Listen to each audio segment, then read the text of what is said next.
Welcome to B'nai Jacob 101, your cram session and guide to being a part of our congregation. This week we're going to begin a series on the high holidays, taking you inside the services, what to expect when you walk in, and hopefully it will enhance your spiritual experience. Today I have with me our Baal Tokea, our shofar blower for the high holidays, Mark Slotnick, and he's going to demonstrate the sounds that you will hear on Rosh Hashanah and at the last moments of Yom Kippur.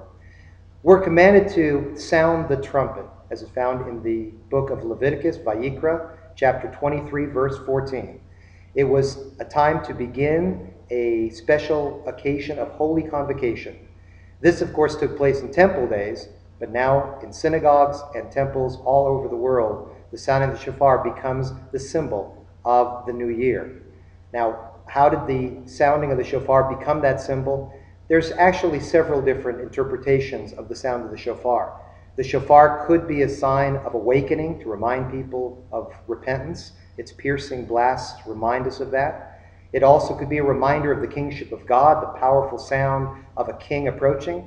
It also could be a symbol of gathering with the long, strong notes. In fact, we begin the sounding of the shofar 30 days before Rosh Hashanah to remind us of all those three components. Now, at the congregation, we sound the shofar at 5 different times in the Rosh Hashanah service. There's actually a main service for the sounding of the shofar, which takes place after the reading of the Torah. And then throughout the Musaf, or the additional service, 3 times we sound the shofar there, and then one final time toward the very end of the service. What sound does a shofar make? Scholars debate that, and we're really unclear about the actual sound of the shofar. They came up with 3 possible sounds: the tekiah, shvarim, and finally teruah. They're not sure what those sounds actually were supposed to be, but they came up with it, and there's many different interpretations. The one that I like is that each of them represent one of the symbols of the holiday. The long sound, the tekiah, is sounded as a sound of gathering. The other sound, the shvarim, is the sound of people welcoming the king. And finally, the last sound, the teruah, sounds like someone who is crying, someone who perhaps is yearning for repentance and coming close to God. Now, we do all 3 of those sounds today. The order of which one you should do first is unclear. And as a result, we do various patterns to fulfill all the different opinions. The prompter, and in this case in our congregation, myself, I have a list which is found in our machzor, our holiday prayer book, which we'll talk about in our next video. I announce the various sounds.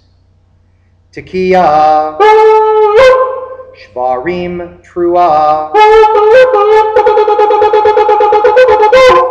tekiah. By the end of the morning, 100 different sounds will have been noted. Why do we do 100? We're not 100% certain. There's many different customs. The one that I like is that in a given day, a Jew is supposed to recite actually 100 blessings. So 100 shofar sounds also reminds us of the blessings of life.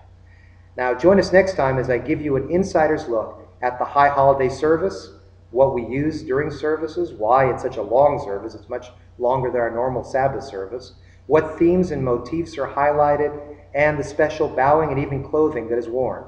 Hopefully after watching these videos, you'll feel real comfortable during the high holiday service. As always, if you have a question that you'd like answered on B'nai Jacob 101, drop us a line at charlestonrabbi@yahoo.com. See you next time.